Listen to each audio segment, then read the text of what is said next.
Bismillah. Assalamualaikum warahmatullahi wabarakatuh. Innal hamdalillah nahmaduhu wa nasta'inuhu wa nastahdi wa nastaghfiruhu wa natubu ilaih wa na'udzu billahi min shururi anfusina wa sayyiati a'malina may yahdihillahu fala mudilla lahu wa may yudlil fala hadiya lahu asyhadu an la ilaha illallah wahdahu la syarika lahu wa asyhadu anna Muhammadan abduhu wa rasuluh la nabiyya wa la rasula ba'dah. Ya ayyuhalladzina amanu taqullaha haqqa tuqatih wa la tamutunna illa wa antum muslimun. Ya ayyuhan nas ittaqu rabbakumul ladzi khalaqakum min nafsin wahidah wa khalaqa minha zawjaha wa batha minhuma rijalan katsiran wa nisaa wattaqullaha alladzi tasaaluna bihi wal arham innallaha kana 'alaikum raqibah. Ya ayyuhalladzina amanu taqullaha wa qulu qawlan sadida yuslih lakum a'malakum wa yaghfir lakum dhunubakum wa man yuti'illaha wa rasulahu faqad faza fawzan 'azima. Amma ba'du, fa inna asdaqal hadithi kitabullah wa khairal hadi hadi Muhammadin sallallahu alaihi wasallam wa syarrul umuri muhdatsatuha wa kullu muhdatsatin bid'ah wa kullu bid'atin dhalalah.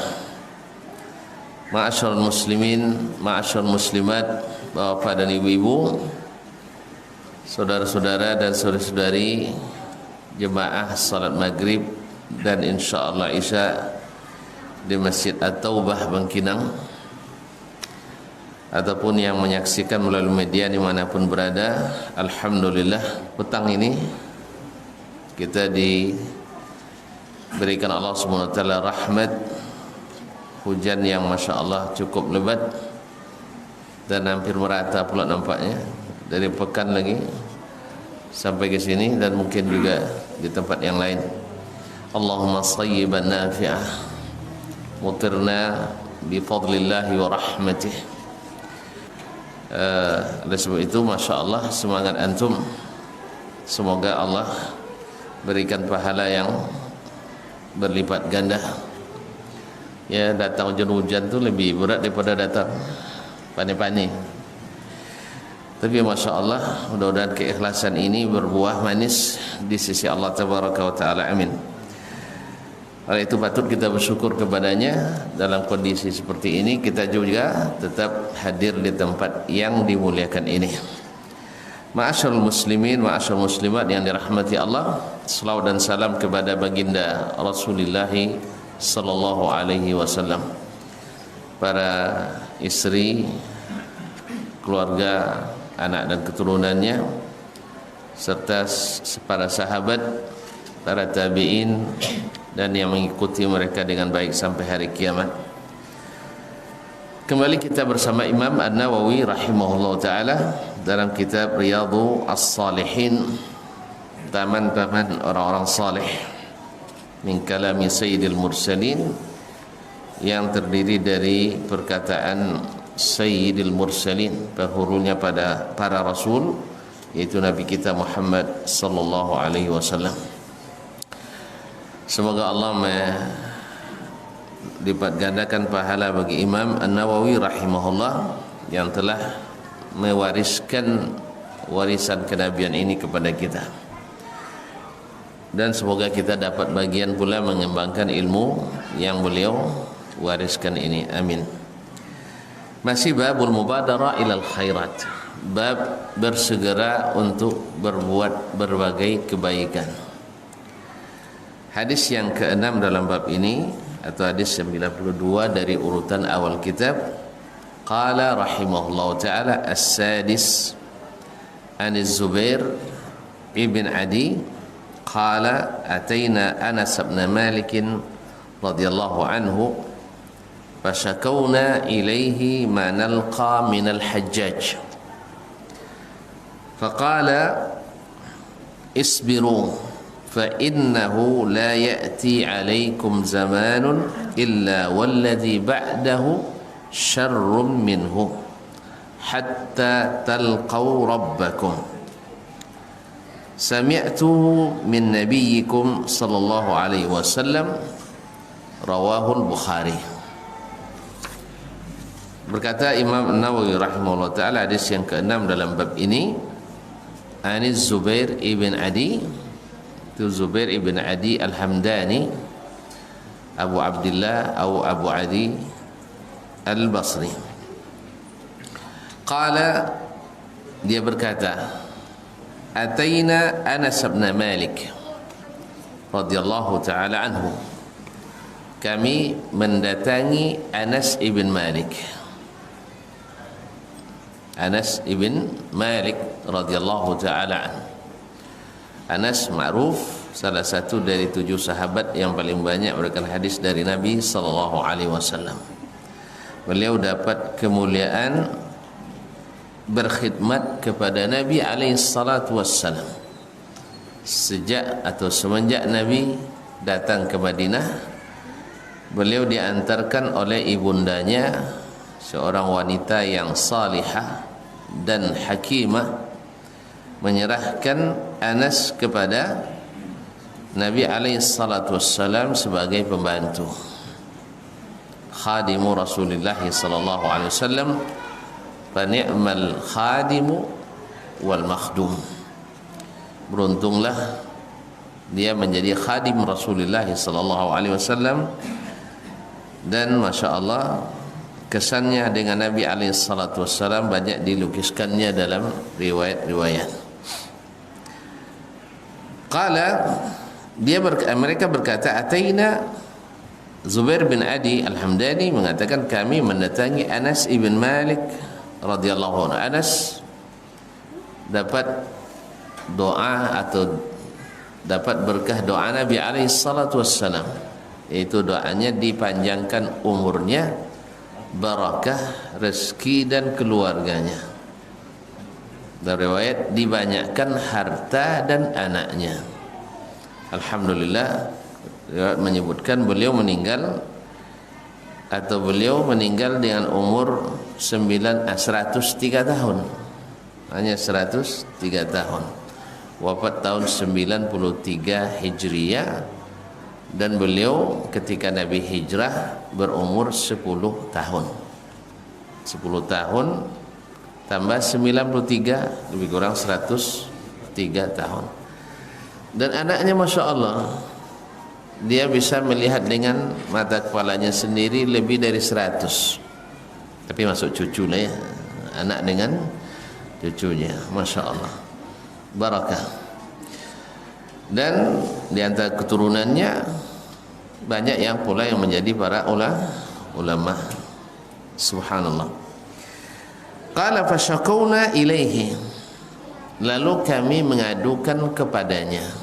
Anas kan termasuk yang akhir-akhir meninggal di kalangan para sahabat, sehingga mengadulah para tabi'in kepadanya. Fashakawna ilaihi ma nalqa minal Hajjaj, maka kami adukan kepadanya apa yang kami rasai dari kekejaman Al-Hajjaj, yaitu Hajjaj ibn Yusuf Al-Thaqafi, yang dikenal dengan kekejamannya, kezalimannya, dan hobinya menumpahkan darah, khususnya para ulama dan orang-orang yang terpandang. Ini Hajjaj ibn Yusuf Al-Thaqafi. Dan wallahu alam, Asma binti Abi Bakar radhiyallahu taala anha wa an abiha mengatakan atau menafsirkan perkataan Nabi sallallahu alaihi wasallam, yakunu min Thaqif kadzabun wa mubir, kadzabun wa mubir, akan lahir dari Bani Thaqif. Bani Thaqif di mana? Dari Hawazin. Hawazin di mana? Dari Bani Kalb. Di mana? La joleh boleh ya. Di Taif. Lah joleh. Taif ada joleh leh. Kalau alun mau pikir buat itu lah. Itu umrah sama insyaallah kan. Kaum muslimin dan muslimat dirahmati Allah. Dari Thaqif. Jadi Nabi SAW yakhruju min Thaqif kadzabun wa mubir, akan keluar dari Bani Thaqif itu satu pembohong besar, yang kedua mubir, tukang hancurkan, penghancur, tukang buat binasa. Maka yang tukang dusta tadi namanya Al-Mukhtar Ibn Ubaid Al-Thaqafi, yang mengaku jadi Nabi. Ngaku jadi Nabi. Tak perlu orang? Itu perlu bukti lah. Tak, alhamdulillah. Mana tentu perlu daftar kan, perlu bukti kan. Yaitu pendusta. Tinggal lagi mubir, tukang penghancur ini, atau penghancur atau perusak. Nah, ketika terjadi Hajjaj ibn Yusuf menyerang Ka'bah atau menyerang Makkah dan menggunakan manjanik. Manjanik itu ya apa nama istilahnya, granat, bukanlah granat, batu besar dilemparkan dengan alat sehingga meruntuhkan Ka'bah. Subhanallah, di tanah haram dia memerangi Abdullah bin Zubair. Abdullah bin Zubair, masih ingat 4 orang yang berdoa dekat Hijr Ismail? Satu minta jadi khalifah, satu minta jadi gubernur di Irak, menikah dengan 2 gadis cece, cantik dan cerdas ya, masih ingat ya? Satu ingin ilmunya diwarisi, dan yang terakhir Abdullah bin Umar minta dosanya diampuni. Mana yang paling bagus minta? Ya memang sahabat beda dengan yang lain ya. Sahabat radhiyallahu taala Abdullah bin Umar radhiyallahu taala anhu minta dia jadi diampuni dosanya. Subhanallah, ini yang paling bagus. Tapi Masya Allah semuanya mendapatkan doanya. Urwah bin Zubair jadi salah satu dari 7 fuqaha Madinah di masa tabi'in. Ya di Madinah itu di masa tabi'in, tuan-tuan tahu sendirilah, masih dekat dengan masa sahabat. Di masa sahabat tu ulamanya banyak, seperti Abdullah bin Mas'ud, penceramahnya dikit. Nanti suatu saat nanti akan datang zaman kalian, penceramahnya banyak, ulamanya sikit. Jadi beda antara ulama dengan penceramah, khutbah, para khatib. Nah, Urwah bin Zubair salah satu dari sekian banyak, ada 7 yang paling terkenal. Salah satunya Urwah bin Zubair. Nah, kembali ke Hajjaj. Maka Asma binti Abi Bakar ketika bertemu dengan Hajjaj, dia katakan bahwasanya saya tidak ragu bahwa yang dimaksud oleh Nabi yakhruju min Thaqif kadzabun mubir fa antal mubir. Yang mubir itu adalah antum. Karena memang tidak sedikit ulama-ulama besar seperti Sa'id bin Jubair, yaitu salah seorang murid terkenal Abdullah bin Abbas, dibunuh oleh Hajjaj bin Yusuf Al-Thaqafi, dan masih banyak, daftarnya panjang. Jadi terkenal dengan kezalimannya dan penghancurnya. Itu Hajjaj bin Yusuf Al-Thaqafi. Jadi tamsil. Jadi kalau ada penguasa muslim, orang Islam ya, penguasa muslim yang zalim, suka ini contoh Hajjaj bin Yusuf, contoh Hajjaj bin Yusuf. Bagaimana kalau ada penguasa yang tidak muslim atau orang kafir yang sangat durjana, maka disebut dengan Fir'aun. Ini Hajjaj bin Yusuf di kalangan umat Islam menjadi tamsil, ya, ilustrasi bagi penguasa yang zalim.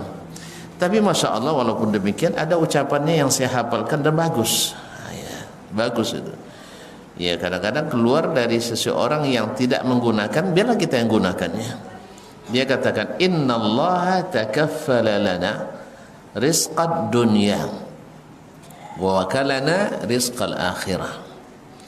Allah Subhanahu wa taala menjamin bagi kita rezeki dunia, tapi tidak menjamin rezeki akhirat. Ya laitahu takaffala lana rizqal akhirah wa wakala ilaina rizqad dunya. Kalau bisa seharusnya dibalik. Semua masuk surga. Biarlah di dunia ini kita cari sendiri keselamatan kita. Subhanallah. Iya enggak? Setujunya? Masuk surga itu sodos ya. Tapi hikmah Allah menghendaki ada yang menduduki surga dengan kezaliman, dengan kufuran dan kesyirikannya, dan ada pula yang disiapkan apa tadi? Neraka bagi yang zalim. Saya bilang surga tadi ya. Surga bagi yang adil, bagi yang saleh, yang bertakwa, dan ada pula neraka bagi orang-orang yang kafir atau orang-orang yang musyrik, atau tempat singgah sebagian orang-orang beriman sebelum kembali ke surga. Mudah-mudahan kita termasuk yang singgah lah ya. Semoga tidak masuk yang masuk ke persinggahan panas itu. Ya, tidak ada dingin. Apa namanya? Tidak ada, semuanya siksa. Panasnya siksa, dinginnya siksa.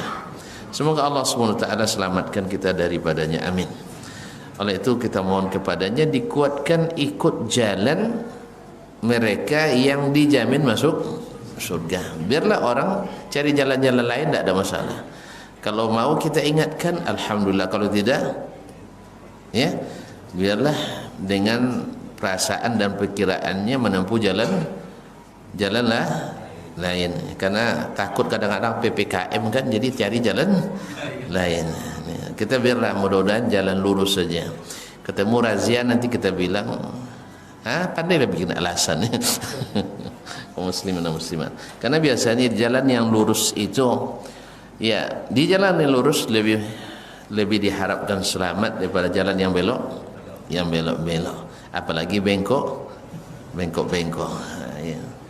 Oleh itu kaum muslimin dan muslimat dirahmati Allah, semoga hati kita diluruskan Allah menempuh jalan tersebut, jalan mereka yang sudah diberikan nikmat Allah SWT, an-nabiyyin was-siddiqin was-syuhada was-salihin.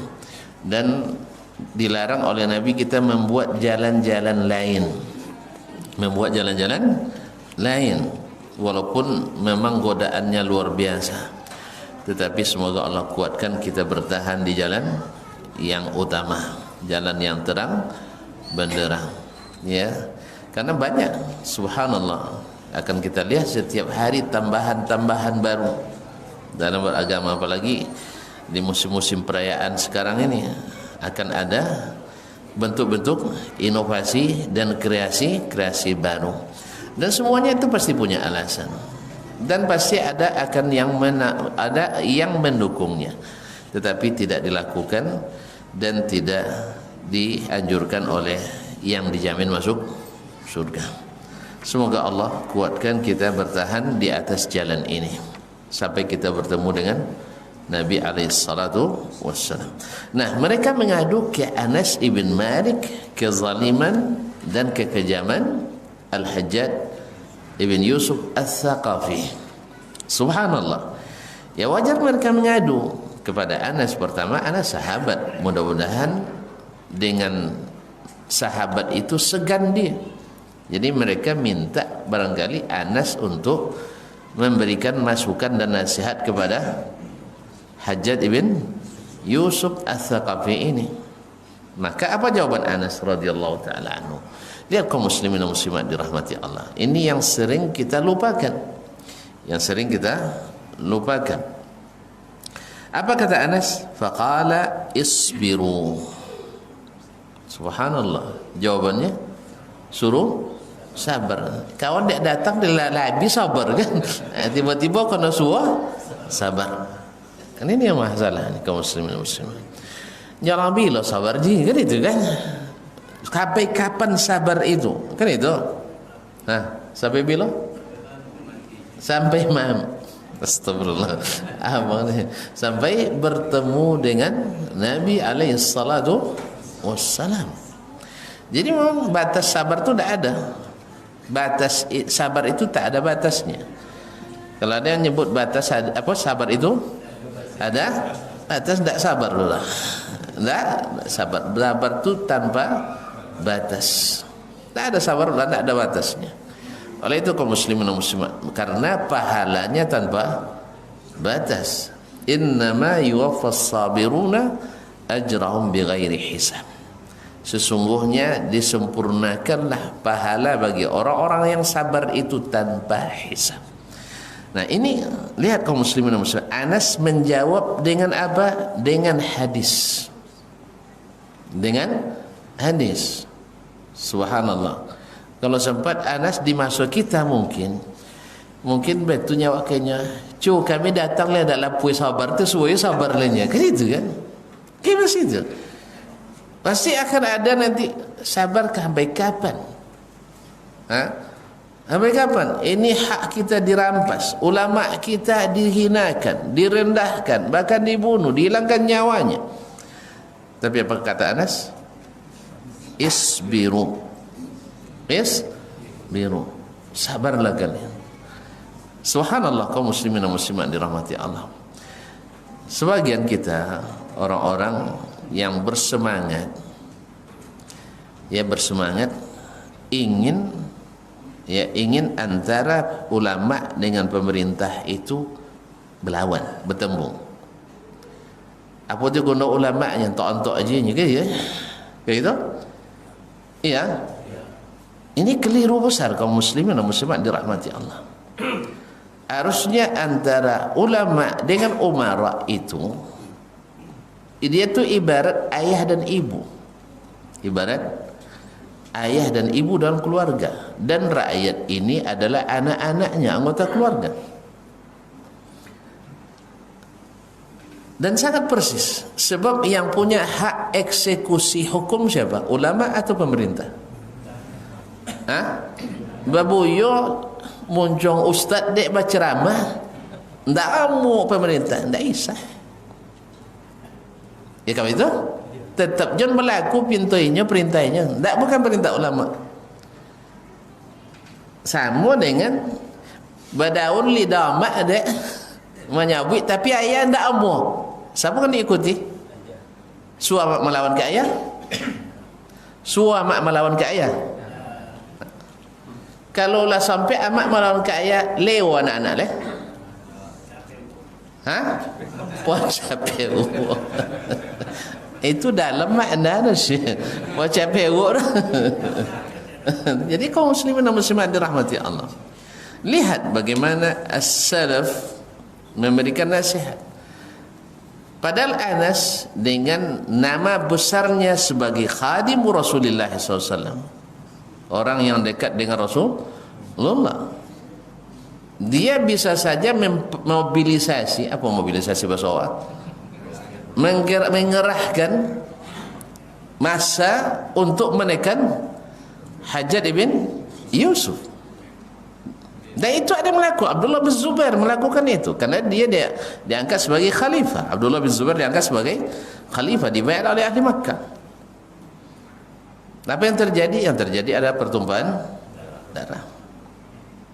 Hajjaj itu kan mukjizat Nabi.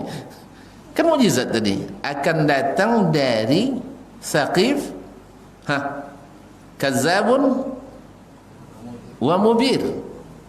Pembohong besar, Mukhtar bin Ubaid al-Thaqafi, kemudian Mubir, penghancur besar, yaitu Hajjaj bin Yusuf al-Thaqafi. Itu bisa kan dihilangkan?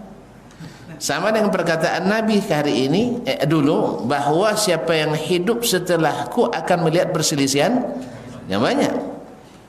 Maka jangan bermimpi tak ada khilafiyah sampai kiamat. Tak ada semuanya, tak akan selesai.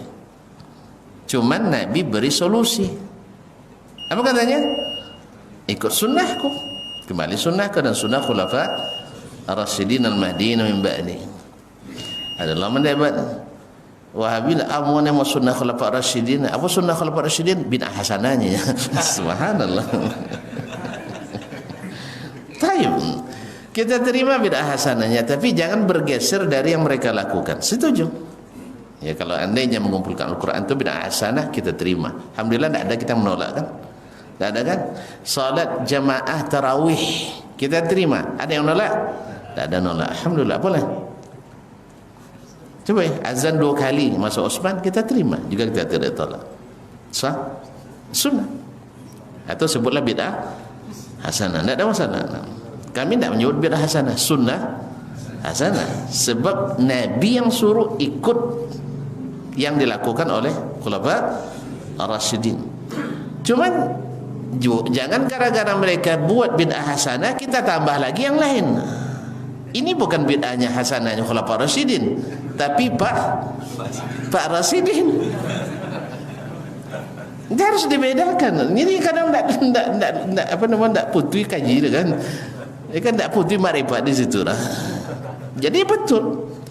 Kita tidak menolak bid'ah hasanah yang dilakukan oleh para khulafa ar-rasyidin. Ayo buat semuanya, buat sini. Insyaallah kita terima. Sah? Nah, tapi kita jangan tambah bid'ah Pak Sidin. Mohon maaf ya, hanya ini saja Pak Sidin lalu dinisbatkan ke khulafa ar-rasyidin. Ini yang tidak sah. Ini orang memingin gitu. Pokoknya asal semua bid'ah hasanah seolah-olah itu bid'ah khulafa ar-rasyidin. Sama dengan seperti Imam Asy-Syafi'i rahimahullah mengatakan adanya bid'ah terbagi 2. Padahal beliau berbicara tentang bahasa. Tapi okeylah, ada bid'ah hasanah. Ayo buat bid'ah hasanah yang dikatakan oleh Imam Syafi'i, tapi jangan ditambah. Bid'ah hasanah Imam Syafi'i jangan ditambah. Ini enggak. Kita buat sendiri pula dinisbatkan kepada Imam Asy-Syafi'i rahimahullah. Pada Imam Syafi'i tidak jarang mengatakan bid'ah hasanah yang kita buat sebagai bid'ah munkara muharramah. Imam Syafi'i sendiri mengatakan bid'ah munkara dan muharramah. Di mana datangnya? Katanya ikut Imam Syafi'i rahimahullah taala. Jadi oleh itu kaum muslimin dan muslimat dirahmati Allah. Sampai pula ke situ tadi sih.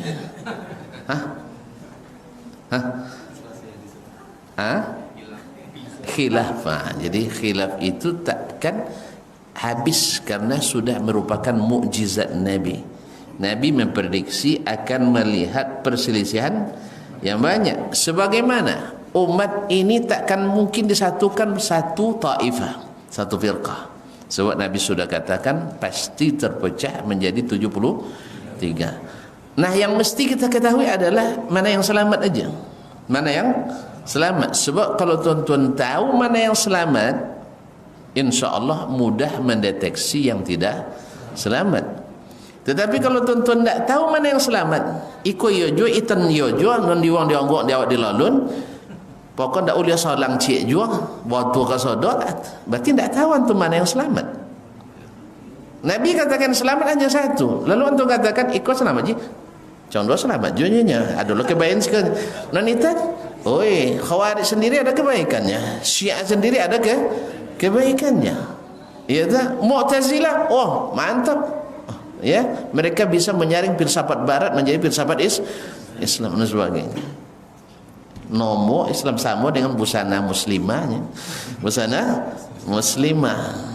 Baju orang apa ni? Ati Arab bawah Amerikanya. Ati Arab bawah Amerika di mana? Orang muslimah Arab nak jadi Islam sodor. Jadi kaum muslimin dan muslimat dirahmati Allah. Bukan itu. Jadi kalau dilihat dengan perasaan tak ada yang bisa kita sesatkan. Ibu ni kau kan masa orang Islam rajin solat ke masjid sudah itu awak solang-solang kan dah kan ibu ada iya tak orang sudah berdakwah berjuang begini lalu kita katakan oh tak ada kesalahan tak boleh sabit salah buat tu je lah sabit. Kita sebutkan itu kaum muslimin dan muslimat karena kalau ada ilmu kita lalu kita sembunyikan mungkin aman di manusia tapi di sisi Allah tidak aman. Dalam hadis Tirmizi dari Abu Hurairah radhiyallahu taala Nabi mengatakan ayyuma rajulin atahu Allah ilman fakatamahu Aljamahu Allah yaumil qiyamati bilijami min nar. Siapa yang Allah beri ilmu lalu dia sembunyikan, tentu saja tanpa ada alasan yang syar'i. Kadang ada sebagian ada alasan syar'i. Ya, kalau sebagian seperti zaman Hajjaj dulu, kalau sampai itu. Ini kan ada sahabat apa nak sampainya? Itu maksudnya apa? Kalau dia Hajjaj dicembo dia sampai butilio. Itu termasuk dia sasabuin dia kan? Iya, di masa itu enggak. Jadi kaum muslimin dan muslimat dirahmati Allah, ada uzurnya. Tapi kalau tidak ada uzurnya, ya kita Allah akan kekang mulutnya dengan api neraka. Sebab apa? Dia tidak menyampaikan. Oleh itu kaum muslimin dan muslimat, ya ketika dalam dakwah ini kadang-kadang kan ada yang menggertak kita. Kita bilang sampai segini, saya hanya minta izin menyampaikan. Soal tuan-tuan terima atau tidak kembali kepada tuan. Ya, cuman saya ingin melepaskan tanggung jawab saya. Ya, walaupun menanggung deh kan, tidak ada masalah. Supaya nanti ada hujjah, kamu sampaikan atau tidak. Dan tuan-tuan kalau seandainya juga memiliki yang hak rasanya dan yang lain itu batil, sampaikan. Intinya bahawa yang namanya ikhtilaf takkan terhapus sampai hari kiamat. Sebab Nabi sudah sebutkan, ada umat ini akan terpisah menjadi 73. Semuanya masuk surga. Kalau ikut perasaan, kita, masa semuanya masuk neraka? Bagusnya kan umat ini kan, umat Islam, kok masuk neraka? Harusnya masuk surga. Tapi yang mau begitu riwayatnya, semuanya di neraka kecuali satu, yaitu mereka yang humul jamaah. Dalam lain dikatakan siapa yang beragamanya seperti Nabi dan para sahabatnya. Contoh aja lah, tidak usah berinovasi dan berkreasi dalam beragama. Tapi kalau dalam masalah dunia, sunnahnya kita berinovasi dan berkreasi. Kalau masalah dunia, antum alamu birrun, ini sunnahnya. Tapi antum nak sebut juga bid'ah hasanah, sebutlah, tidak ada masalah. La musyahhata bil istilah. Ya, masalah istilah tu bebas saja. Antum nak namakan bid'ah hasanah, kami nyebutnya bid'ah sunnah hasanah. Karena sunnahnya masalah dunia ini ikut perkembangan zaman. Tapi kalau sunnahnya Nabi dalam masalah agama adalah sesuai dengan yang dicontohkan atau sesuai yang diajarkan atau diperintahkan. Selesai. Karena sering kita sebutkan, beri barang asli, habis itu dimodifikasi, menambah harga, ngurang harga. Nambah harga, modifikasi, di bawah tua. Walihan dah bau, sudah itu diubah untuk spion. So cik ke depan, cik ke belakang. Tambah mahal atau tambah murah? Syekh, tambah mahal tambah murah go? Tambah murah. Padahal mengalun modal tak? Pakai modal? Pakai modal tak? Pakai modal. Pakai modal. Pakai tenaga, bahkan nunggu seminggu ngojong ni lah, baru selesai, bopang lah lah, pulang lah, azan, tapi azan lah tak tahu kan? Dan silakan nak. Kalau di Masjid Nabawi pakai azan aja, buat azan tak sabuin ke share. Ini kalau lah azan mandi aja lah kan?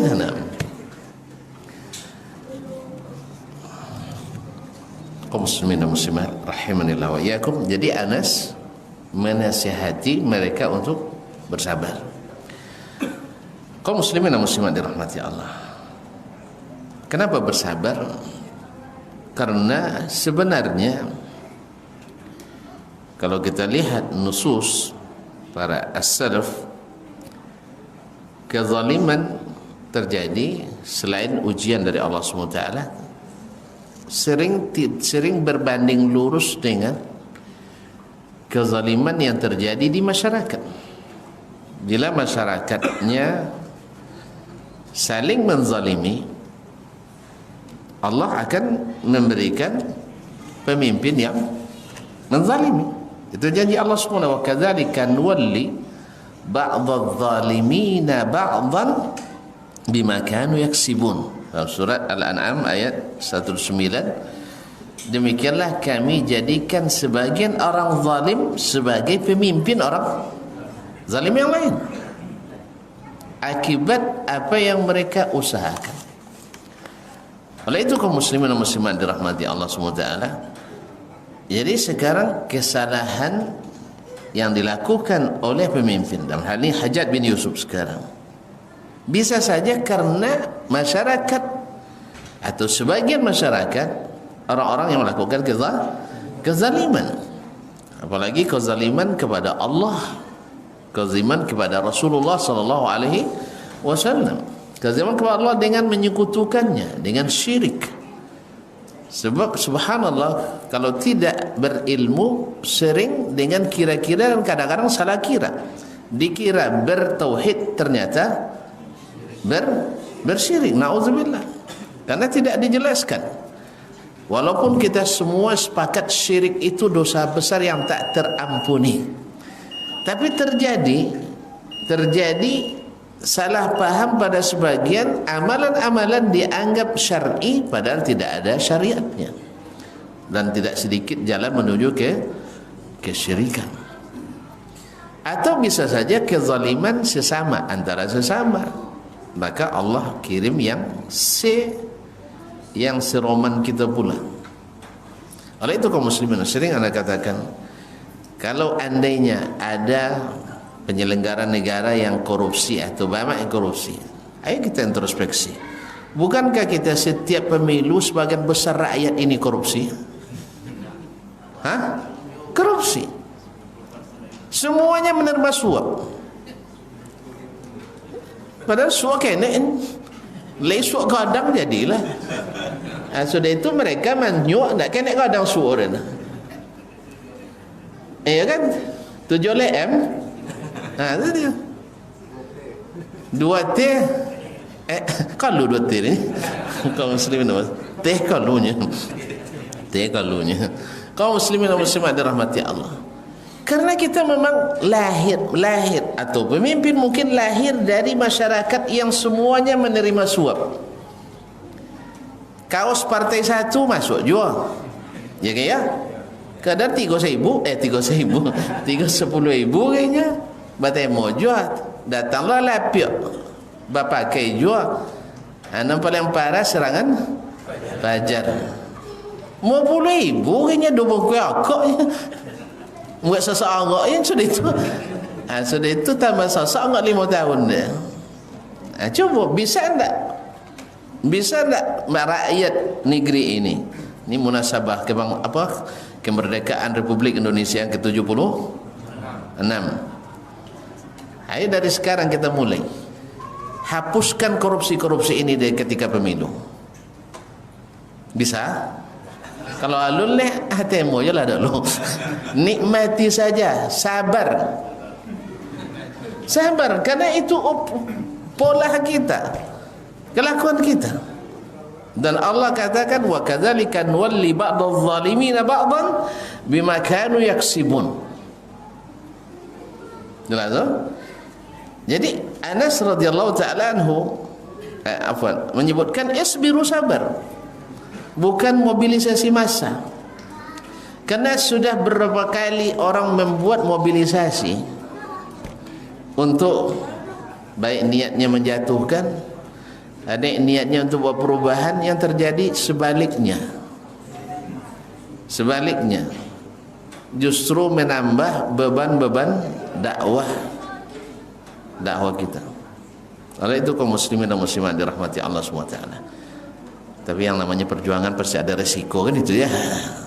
Dan memang sudah dicoba oleh sebagian daripada ulama-ulama masa tabi'in seperti Sa'id bin Jubair tadi, mencoba untuk secara terang-terangan tapi tidak mobilisasi. Datangi.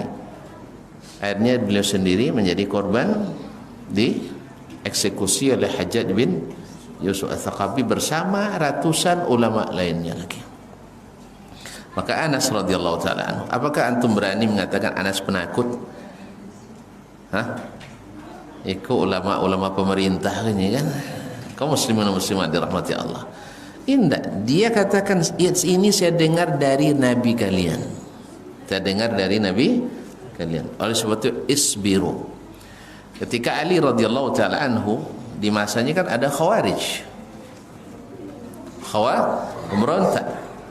Datang kepada Ali, kenapa limadhan nas yantaqiduna alayka al'an wa lam yantaqidu ala Abi Bakr wa Umar? Apa sebab kamu banyak yang kritik? Dulu Abu Bakar dan Umar tak banyak yang kritik. Sebab adanya kan? Nah, tak banyak kritik. Ali jawab, dulu yang menjadi rakyatnya Abu Bakar dan Umar itu saya dan seperti saya. Orang-orangnya seperti saya. Taat, sabar. Kini yang jadi rakyat saya seperti kaliannya. Taat ndak amu, sabar ndak amu. Dibuat aturan salah jua, ndak buat aturan ndak jua tu. Dibuat aturan salah, ndak dibuat salah.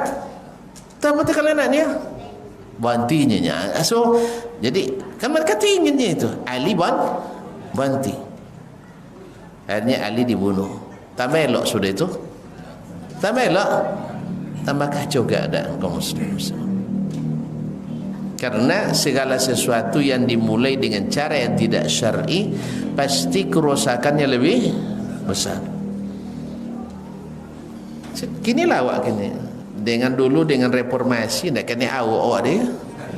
Kan kena awak orang. Asal-asalakan salat 5 waktu saji pasal sidanya wak kan. Kasan tambah. Tambah. Entahlah wallahu a'lam. Sebab apa? Karena dimulai dengan cara yang tidak syar'i, ujungnya juga tidak baik. Maka Anas katakan isbiru, bersabarlah kalian. Fa innahu, sebab la ya'ti alaikum zamanun illa wallazi ba'dahu syarrun minhu. Karena tak datang suatu zaman kecuali zaman setelahnya lebih buruk. Allah. Ini bisa saja buruknya tidak secara menyeluruh, tapi di suatu tempat dan tidak di tempat lain. Tapi ini terjadi, pasti terjadi, bahwa zaman besoknya lebih buruk lagi. Itulah sebuah hadis ini dimasukkan oleh Imam An-Nawawi dalam bab Al-Mubadarah ilal Khairat, bab segera berbuat baik sebelum zaman buruk itu datang. Nah sekarang alhamdulillah kita masih boleh dengan PPKM ni pay kodok kamu saji. Ya kan, pay kodok kamu saji. Kan PPKM kan. Nah. Pay kodok kamu saji. Nah. Alhamdulillah masih bisa. Kedepannya wallahu a'lam. Ya, sebenarnya saya mau ceritakan tapi takut nanti ditangkap ditangkap berita ini. Ya, lalu nak tabayang dia orang buat tak buat dia orang suat. Itu masalah. Ya, kalau di luar negeri seperti di Tunisia, di Jazair dulu, na'udzubillah, tuan-tuan yang muda-muda kalau kodok kamu saji siap-siap lah hilang. Bahasa buat jadi mana. Iya kawan cerita. Jadi kami kalau nak salat kamu sajinya. Nak kalau saji tidak bisa cik mau saji dalam sair dulu. Asal sampai 3 waktu cik mau saji, kau tulislah wasiat dulu. Tulis wasiat. Mungkin hilang tak selama, mungkin hilang beberapa hari. Anak muda ya. Alhamdulillah masih ngaji. Maka ketika masih beliau ngaji tahu ya. So enggak. Semoga tidak terjadi. Tapi Allah musta'an. Yes ya.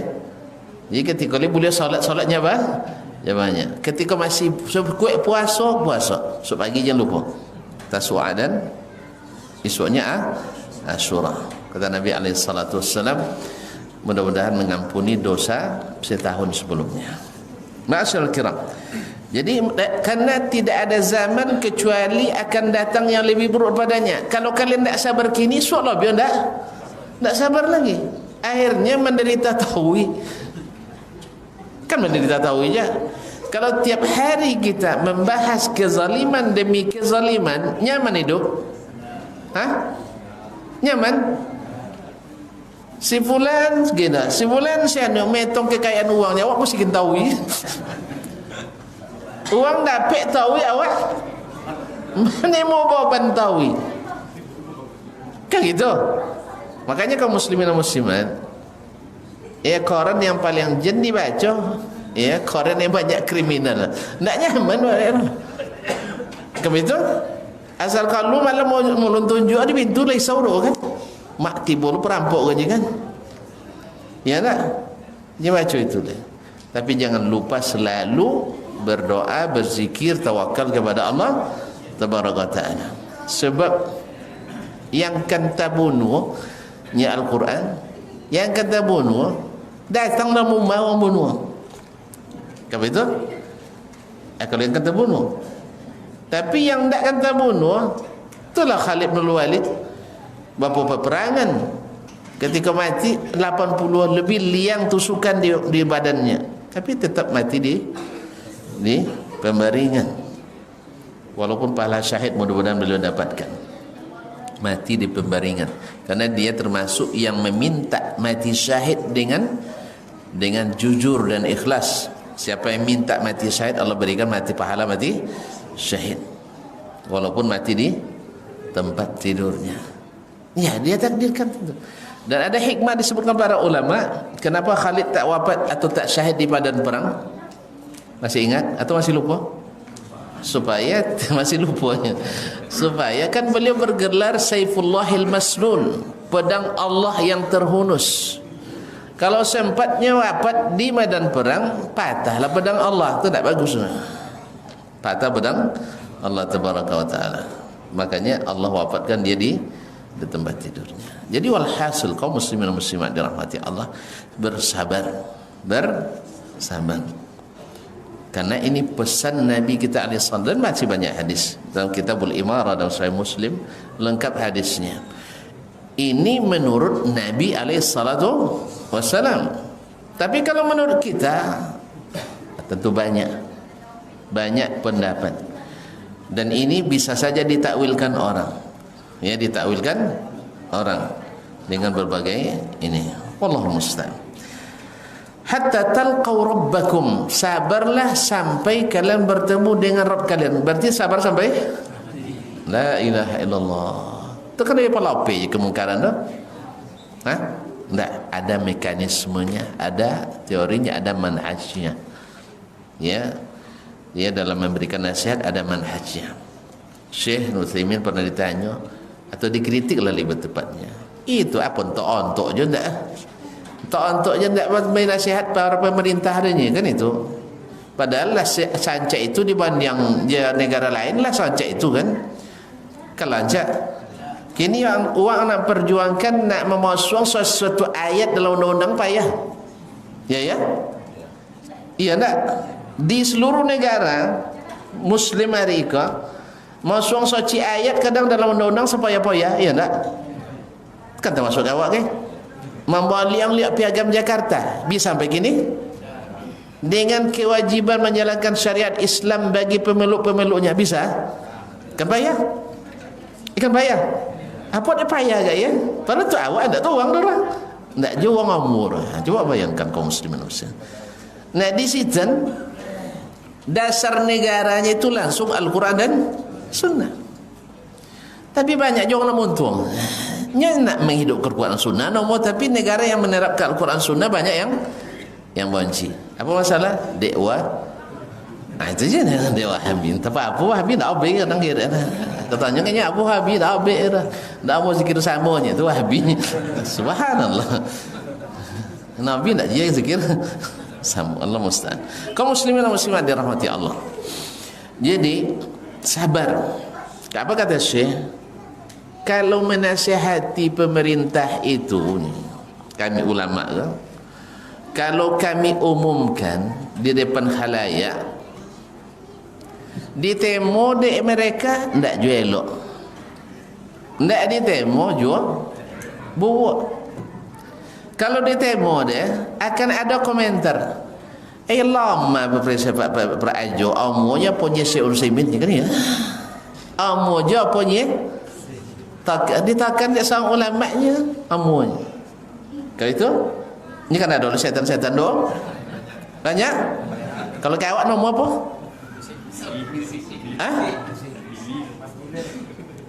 Bazar nama.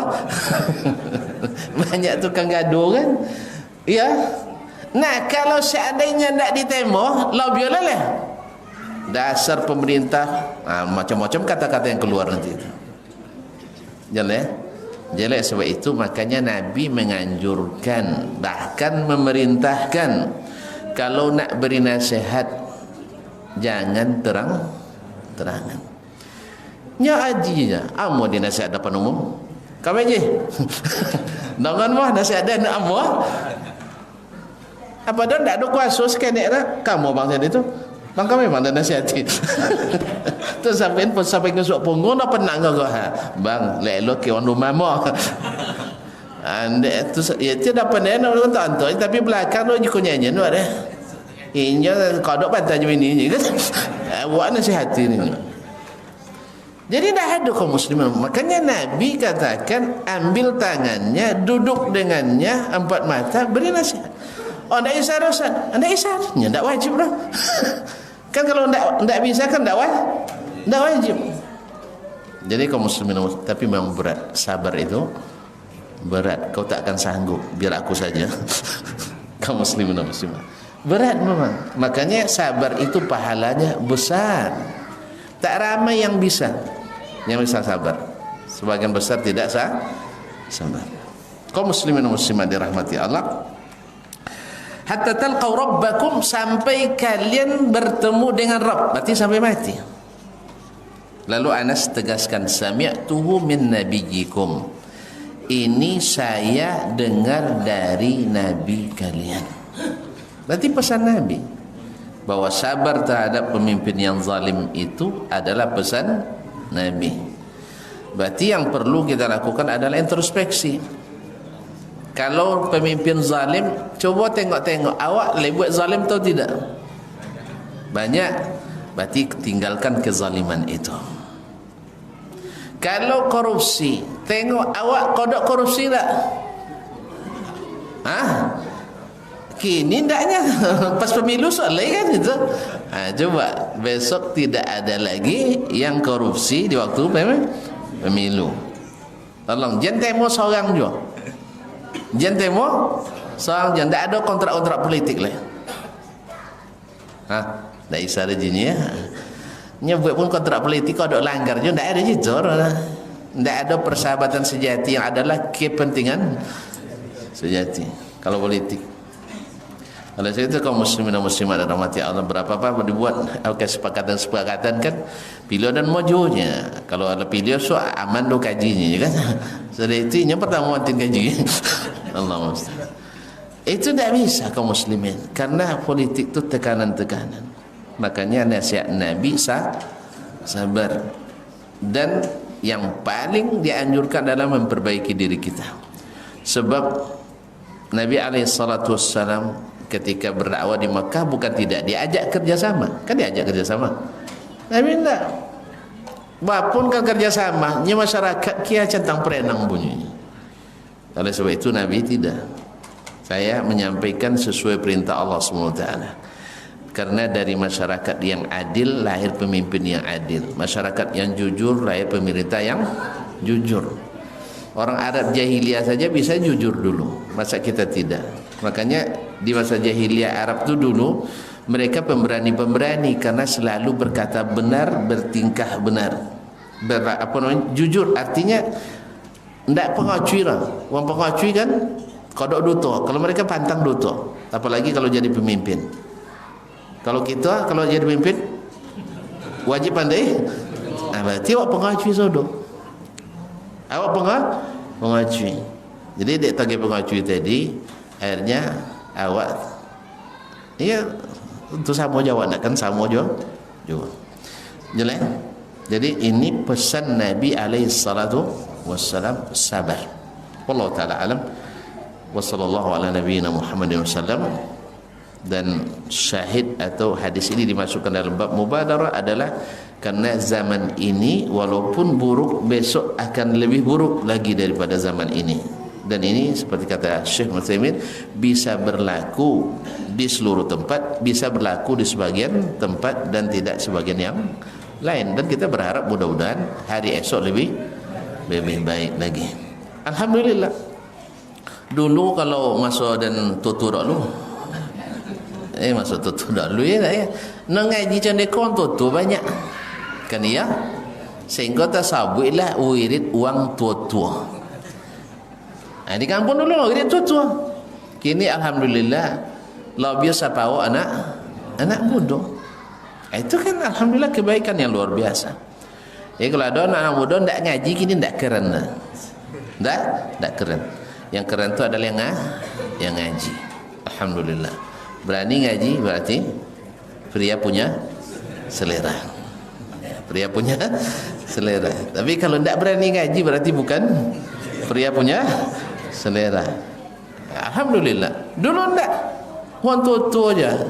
Alun mulai mukadimah lagu angguah. Langsung paham. Itu bebas dia ustaz cerita tak apa cerita dan akhirnya terpaksa dibuat cerita yang buat orang tak lolok. Kini alhamdulillah masya-Allah segar-segar, bahkan banti pun tak boleh orang ngaji. Hujan airnya datang je lainnya. Subhanallah, tak nak muda tadi nak orang turun. Ini masa kacau temu orang muda kan, kalau telefon orang tu bisa aja air rasanya kan. Nah, alhamdulillah semangat semuanya masya-Allah tabarakallah. Mudah-mudahan semangat ini semakin hari semakin meningkat dan mudah-mudahan selalu di atas sunnah Nabi alaihi salatu wassalam. Terima kasih dan mohon maaf. Wallahu taala alam wa sallallahu ala nabiyyina Muhammadin wasallam. Subhanakallah bihamdik asyhadu an la ilaha illa anta astaghfiruka wa atubu ilaik. Wassalamualaikum warahmatullahi wabarakatuh.